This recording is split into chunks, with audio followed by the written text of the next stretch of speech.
आरक्षण देण्याकरता आपण हा विशेष मोर्चा करत आहोत. हे लक्षात ठेवा, हे नैसर्गिक करून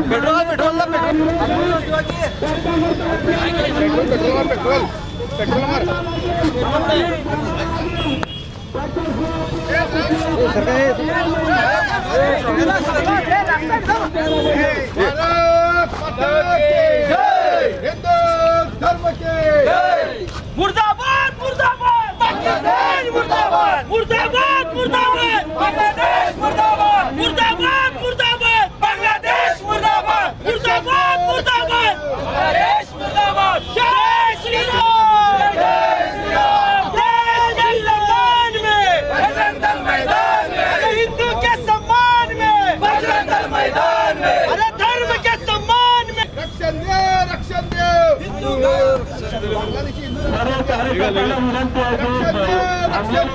जेवढे सगळे आपण थांबलेले सगळ्यांनी बसून घ्या. शांती बसून घ्या सर्वजण. जय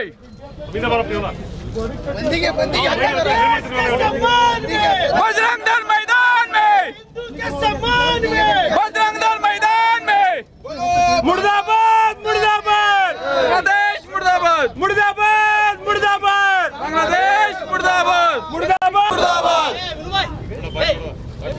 जय श्री राम जय जय श्री राम जय श्री राम. अरे देश के सम्मान में बजरंग दल मैदान में, धर्म के सम्मान में बजरंग दल मैदान में.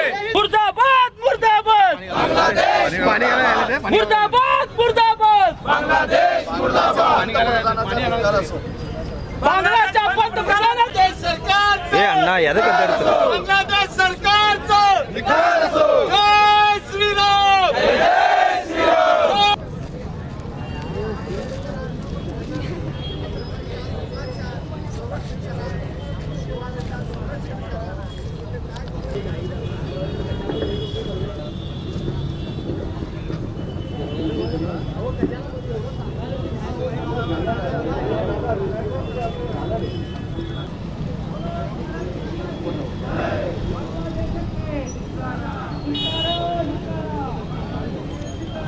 आता मी स्वामीजींना विनंती करतो की त्यांनी आपलं आशीर्वचन आम्हाला द्यावं व आपले विचार मांडावे. ಭಾರತದ ಪಕ್ಕದಲ್ಲಿರುವ ಬಾಂಗ್ಲಾದೇಶದಲ್ಲಿ ಕ್ರಾಂತಿಯಾಗಿ ಅಲ್ಲಿ ನಿರಂತರವಾಗಿ ಹಿಂದೂಗಳ ಹತ್ಯೆ, ಹಿಂದೂಗಳ ಆಸ್ತಿಗಳ ನಾಶ ಮಾಡೋದು, ಗುಡಿಗುಂಡಾರಗಳ ಮಂದಿರಗಳನ್ನು ಒಡೆದು ಹಾಕೋದು, ಹೀಗೆ ಇಷ್ಟೇ ಅಲ್ಲದೆ ಅಲ್ಲಿರುವ ಹಿಂದೂ ಹೆಣ್ಣು ಮಕ್ಕಳ ಮೇಲೆ ಅತ್ಯಾಚಾರ ಮಾಡುವಂಥ ಈ ಕಾರ್ಯ ಒಂದು ವರ್ಷ ನಿರಂತರ ನಡೀತಾ ಬಂದಿದೆ. ಒಂದಾನೊಂದು ಕಾಲದಲ್ಲಿ ಬಾಂಗ್ಲಾದೇಶ ಬಹಳ ದಯನೀಯ ಪರಿಸ್ಥಿತಿಯಲ್ಲಿತ್ತು. ಆವಾಗ ಆ ಪರಿಸ್ಥಿತಿಯನ್ನು ಕಂಡು ಆಗಿನ ಪ್ರಧಾನಮಂತ್ರಿ ಇಂದಿರಾ ಗಾಂಧಿಯವರು ಅವರಿಗೆ ಎಲ್ಲ ರೀತಿಯ ಸಹಕಾರ ಕೊಟ್ಟು ಯುದ್ಧ ಮಾಡಿ ಪಾಕಿಸ್ತಾನದ ಬೇರ್ಪಡಿಸಿ ಬಾಂಗ್ಲಾದೇಶ ಸ್ವತಂತ್ರ ರಾಷ್ಟ್ರ ಮಾಡಿದ್ದರು. ಅಲ್ಲಿಂದ ಇಲ್ಲಿವರೆಗೂ ಕೂಡ ಭಾರತೀಯರ ಎಲ್ಲ ರೀತಿಯಲ್ಲಿ ಅವರು ಸಹಕಾರ ಮಾಡ್ತಾ ಇದ್ದಾರೆ. ಮೊಟ್ಟೆ ಇಲ್ಲಿಂದ ಹೋಗಬೇಕು, ತಿನ್ನುವಂಥ ಆಹಾರ ಇಲ್ಲಿಂದ ಹೋಗಬೇಕು, ಹಣ್ಣು ಹಂಪಲ ಇಲ್ಲಿಂದ ಹೋಗಬೇಕು, ನೀರು ಹಿಡಿದು ಎಲ್ಲವೂ ಕೂಡ ಭಾರತದಿಂದ ಅವ್ರಿಗೆ ಹೋಗಬೇಕು.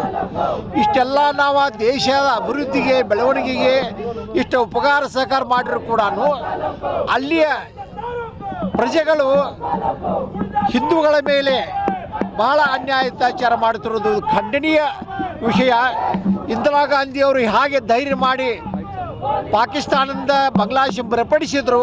ಅದೇ ರೀತಿಯಾಗಿ ಮೋದಿಜಿಯವರಲ್ಲಿ ನಾವು ವಿನಂತಿ ಮಾಡಿಕೊಳ್ತೀವಿ, ತಕ್ಷಣ ತಾವು ಹಸ್ತಕ್ಷೇಪ ಮಾಡಿ ಆ ಬಾಂಗ್ಲಾದೇಶವನ್ನು ಈ ಅಲ್ಲಿರುವಂಥ ಜನರ ಅತ್ಯಾಚಾರದಿಂದ ಮುಕ್ತರ ಮಾಡುವಂಥ ಕಾರ್ಯವನ್ನು ಮಾಡಬೇಕು. ಇಲ್ಲದಿದ್ದರೆ ಇದು ಹಿಂದೂಗಳ ಮನಸ್ಸಿಗೆ ಇವತ್ತು ಬಹಳ ನೋವಾಗಿದೆ. ಯಾರಿಗೆ ನಾವು ಉಪಕಾರ ಮಾಡಿದ್ದೀವಿ, ಯಾರ ಸಂರಕ್ಷಣೆ ಮಾಡಿದ್ದೀವಿ, ಅದೇ ಜನ ಇವತ್ತು ನಮ್ಮ ಹಿಂದೂಗಳ ಮೇಲೆ ಅನ್ಯಾಯ ಅತ್ಯಾಚಾರ ಮಾಡುತ್ತಿರುವುದು ಭಾಳ ಖಂಡನೀಯ ವಿಷಯ.